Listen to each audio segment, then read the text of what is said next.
Are you ready to feel lighter for the new year? These 3 simple warmth rituals will help you release stress, relax the nervous system, and restore emotional flow, all from home. Welcome to the Longevity Path with Dr. Eva, where ancient wisdom meets modern wellness. In part 2 of our Art of Letting Go, we're getting hands-on. Hopefully you already have. We're going to cover 3 gentle warmth practices. Hopefully you've already tried 1 or 2. And we're going to clear that emotional buildup from the year and renew your energy before 2026. It's so close. We're almost there. Okay, ritual 1, warm chest and breath release. We talked about this one in the last one, but let's recap.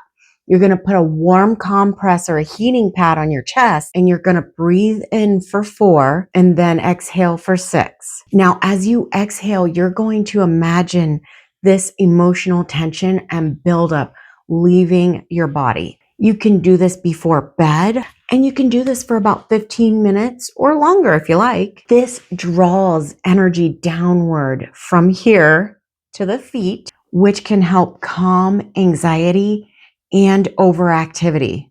You are activating kidney 1, which is on the bottom of your feet, to give you more grounding. Now, ritual 3, journaling with heat. Sit with a warm pack over your belly or your chest, and as you write, feel your words soften with the warmth. Now, here's the key. When you end your journaling, end with 1 line of gratitude.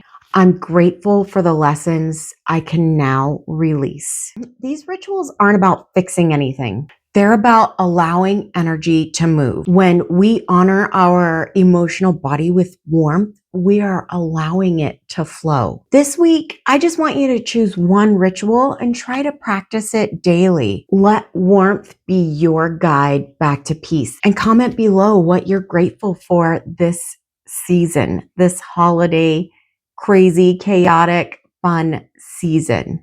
Until next time, stay rooted, radiant, and beautifully balanced.